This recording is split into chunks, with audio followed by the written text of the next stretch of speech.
Welcome back to the channel, everybody. Thanks for tuning in to another episode of MFO. Today we have a special guest, and I'm really excited and I really appreciate. This is Mike Greenwell. Mike Greenwell, I'm going to see if I can do this by memory. Mike Greenwell played for the Boston Red Sox, is a Boston Red Sox Hall of Famer. Yeah. If I remember correctly, came very close to getting the Rookie of the Year. Rookie of the Year.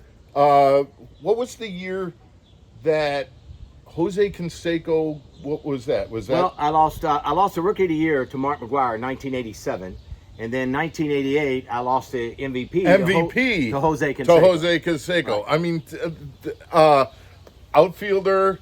What other? I mean, my God, there's a ton of accomplishments. Yeah, you were a stud. Yeah, I appreciate it. I still hold 3 major league records. My first 3 hits in the major leagues were home runs.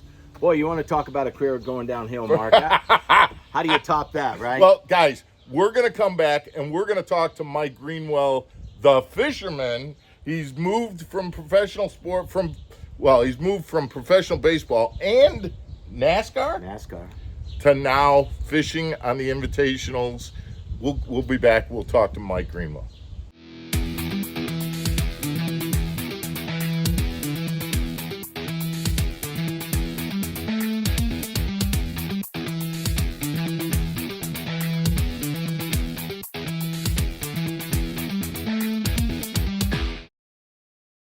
Welcome back to the channel, everybody. Thanks for tuning in. Again, Mike Greenwell here is my special guest today. Mike, let's talk about, my first question to you is, how does the sport of professional fishing and baseball, where do you see the comparisons? Where do you see the differences as a sport? And don't give me you get paid to play baseball. I know that one. we don't get it. I think the biggest difference, or similarities, I should start with that probably. The biggest similarity is the grind. I mean, fishing is an absolute grind. People, what they see on TV, they don't realize that there's days and days of practice on the water, re-rigging, spending, your off day, hours in the boat, tying everything up for the actual tournament. So the grind, and same way with baseball, the grind of traveling, and 180 games, yeah, something like that, right? 162 plus spring training. Yeah, right. And fishing, the grind, I think are very similar, and the disappointments are the same. I'm a lifetime 300 hitter in the major leagues, which means I failed 70% of the time. I wish I could be a 30% winner in the major league fishing, but it's that there's some comparison there too. It's a lot of disappointment, but boy, I tell you what, it's fishing and baseball are great sports.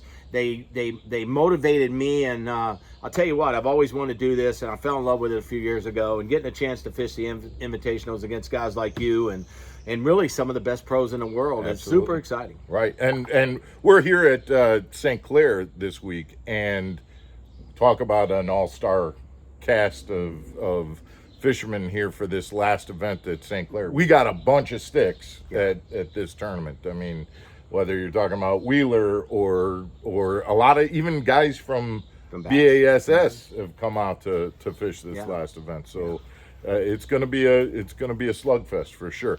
I thought for sure that one of the things that you would say as a similarity is the camaraderie outside, after the game is over, after the tournament is over. I think I would guess that and again, I don't know about baseball, but I know the camaraderie in fishing and just being in the house. Right. Well, you touched on it. I'll be honest, Mark. That's what I think an athlete that reaches at the level where I was at, the top level of sports. What do you miss when you're done? Yeah, you could say you miss the money, and yes, you miss the guys, but you miss the time, telling the stories and being in the locker room and learning and listening to their stories. And the older guys are helping the younger guys. Yeah. And that's the way that the need for me has been there so tremendously after getting done with baseball. I went and raced NASCAR. I won in 2000. I was a late model champion. and then turned around and raced a couple NASCAR Craftsman Truck Series races. But I found what I really wanted to do, and that was to try to win one of these Major League Fishing tournaments. And I didn't realize how good everybody is, but these guys are good. Well, and we talked about after being on your rookie season on the Invitationals, are you looking forward to getting into it next year and cashing?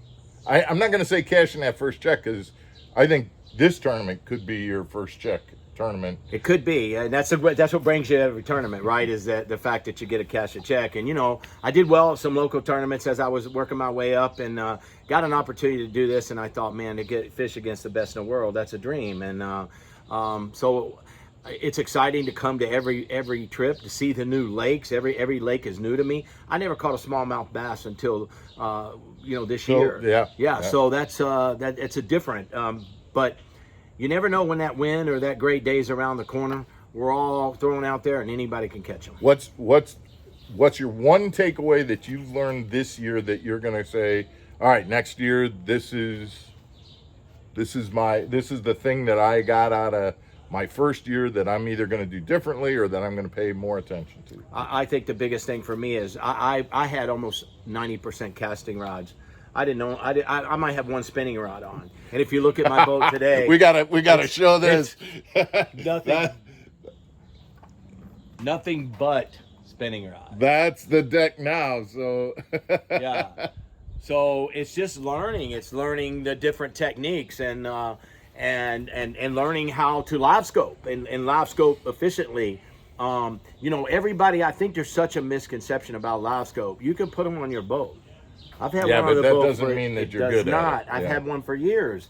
And to be honest with you, I've learned so much being around, like you said, the camaraderie, being around the guys. You just learn, you listen, and different lessons that they learned a long time ago. So, you got to realize sometimes you're fishing, and the guy's been doing this for 20 years. Yeah.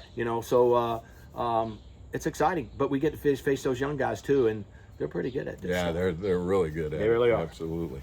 Well, good luck today. Thanks, Mark. Appreciate it. Thank you so much for being here on this. And by the way, you talked about competition and everything else. Mike is also in another competitive field, and that is politics. I am. I'm actually a Lee County Commissioner, Lee County, Florida, Fort Myers, Florida. So I was appointed by Governor Sanchez 2 years ago, won the election that year. And now I'm running again to do it. So you got that competition going do. too. Good luck with that. Well, make sure you watch Mark Fisher Outdoors. I tell you what, it's a pleasure to be on here, and great success. Well, we appreciate it. Thanks again. Good luck again in this tournament. I hope that you come in one place behind me. Well, second. That will be second. I'll take that check. All right, take care, guys. Thanks again for tuning in into today's episode. We appreciate it. If you haven't, hit that subscribe button. We would appreciate that as well. And we will be back tomorrow for another episode of MFO. Take care, everybody.